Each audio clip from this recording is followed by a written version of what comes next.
Hello मेरे friends, welcome to बनाव prime. ये है रिवेंज सीकर सीरीज का एपिसोड 1। इस सीरीज के बारे में जो कुछ भी है वो सब कुछ आपको इस एपिसोड देखने के बारे में पता चल जाएगा। नाउ इस एपिसोड को शुरू करते हैं। Let's begin. एपिसोड की स्टार्टिंग में हमें इस सीरीज के मेन कैरेक्टर मिंग को दिखाते हैं, जिसका जन्म जी फैमिली में हुआ है। जी फैमिली एक शानदार क्लैन है। मिंग की लाइफ स्टार्टिंग से काफी ज्यादा अच्छी रही है, लेकिन केवल 10 साल तक। मिंग जब 10 साल का हुआ तब उसके पेरेंट्स की काफी ज्यादा ताकतवर और काफी ज्यादा पावर वाले लोगों से लड़ाई हो गई थी। मिंग के पेरेंट्स ने उनके साथ दुश्मनी मोल ले ली थी। इसी दुश्मनी के चलते मिंग के पेरेंट्स की डेथ हो गई और इसी के बाद से मिंग का डाउन फेज शुरू हो गया। मिंग ने डिसाइड किया, जिसने भी मेरे पेरेंट्स को मारा है मैं उन सभी को मारूंगा और अपना बदला लूंगा। इसके लिए मिंग ने ट्रेनिंग करना शुरू किया। उसने खुद को कल्टिवेट किया और खुद को इतना ज्यादा पावरफुल बनाया कि उसके क्लेन के अंदर और उसके पूरे गांव के अंदर जितने भी लोग रहते थे उन सभी को लगने लगा कि मिंग इस टाइम पर हमारे गांव का सबसे ताकतवर कल्टीवेटर है। ये उन कल्टीवेटरों में से एक है जो अपनी पावर को सबसे ज्यादा तेजी से इंक्रीज कर रहे हैं। अब अगर ऐसे चलता रहा तो लगभग कुछ ही महीनों के अंदर इसकी पावर जेंगिंग से भी ज्यादा हो जाएगी। जब इस सभी खबर जेंगिंग पास पहुंचती है तो उसको बहुत ज्यादा जलन सी होती है। जेंगिंग मिंग का सौतेला भाई है। जेंगिंग को ये बिल्कुल पसंद नहीं आता कि उसका छोटा भाई उससे ज्यादा आगे निकलने वाला है। इसीलिए जेंगिंग एक प्लान बनाता है। वो कुछ लोगों को साथ में लेकर मिंग के पास में आता है और उन लोगों की मदद से मिंग के ऊपर अटैक करके मिंग के मेरिडियंस को काट देता है। किसी भी कल्टीवेटर के कल्टीवेशन के लिए उसके मेरिडियंस बहुत ज़्यादा इंपॉर्टेंट होती है।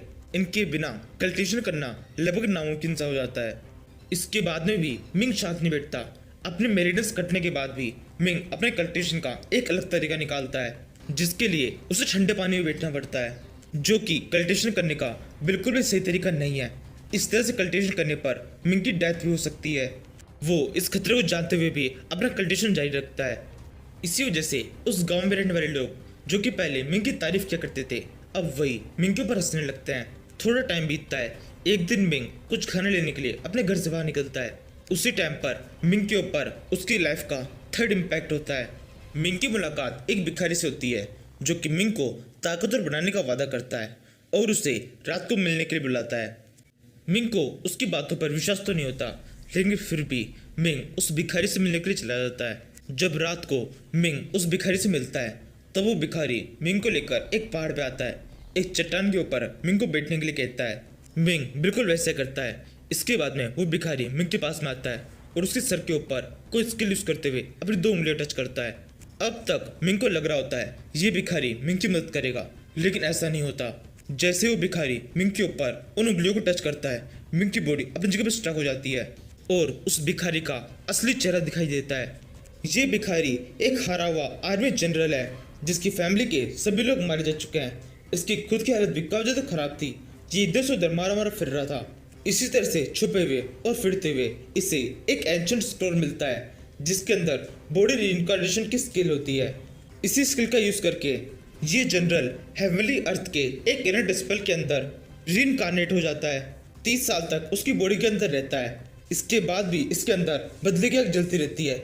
ये उन लोगों से बदले लेना चाहता था जिसने इसकी फैमिली को खत्म किया। इसलिए ये हेवनली अर्थ के 3 स्पेशल ट्रेजर्स को चुरा लेता है। इसी वजह से हेवनली अर्थ का मास्टर इसके पीछे पड़ जाता है।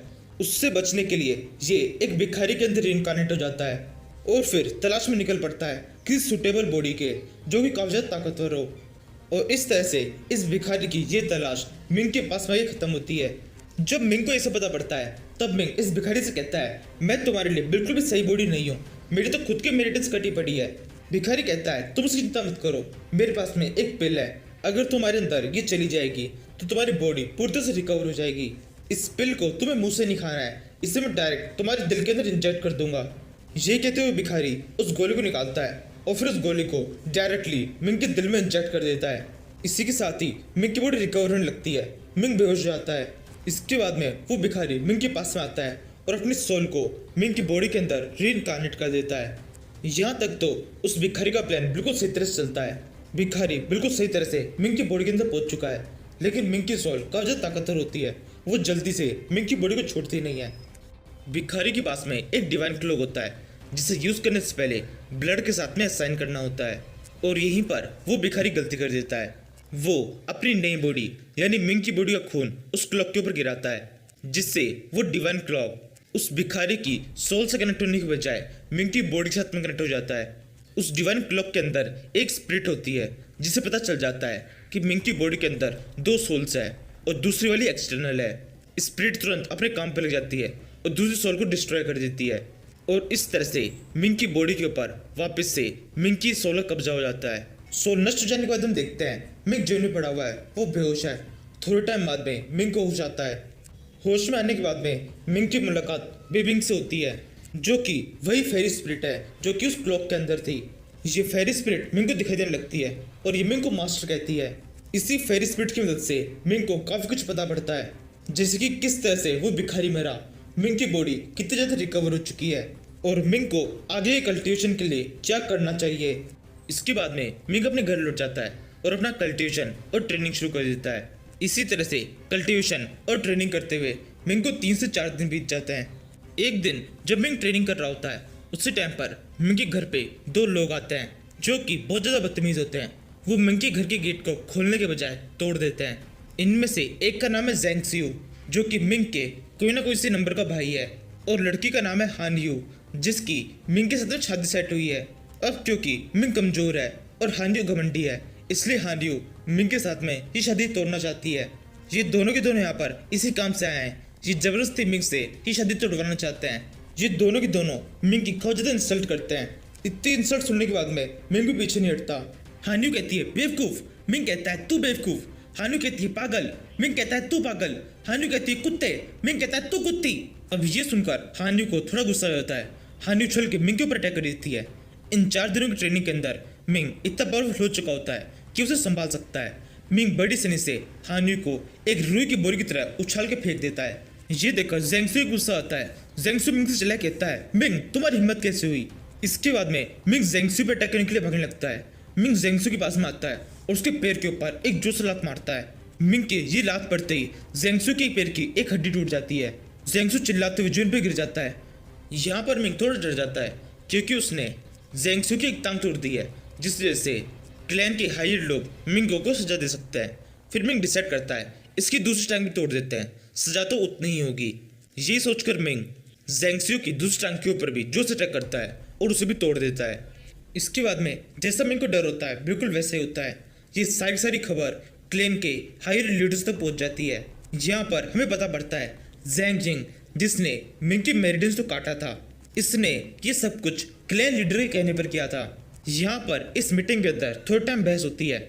उसके बाद डिसाइड होता है कि मिंग को पकड़ा जाए, पीटा जाए, उसकी दोनों टांगें काट दी जाए। उसके बाद में उसकी जैसी भी हालत हो उसको वैसे ही छोड़ दिया जाए। इसके बाद में क्लैन के काफ़ी सारे लोग मिंग को ढूंढने के लिए निकल पड़ते हैं। वो मिंग को हर जगह पे ढूंढते हैं। मिंग कहीं पे छुप जाता है और फिर डिसाइड करता है जैसे ही रात होगी वो जंगलों में चल जाएगा और थोड़े टाइम वहीं पे छुप के रहेगा। रात होते ही मिंग प्लान को एग्जीक्यूट करना शुरू करता है। वो जब जंगलों की तरफ जा रहा होता है, उसी टाइम पर वो अपने अंकल के घर के बाहर से गुजरता है।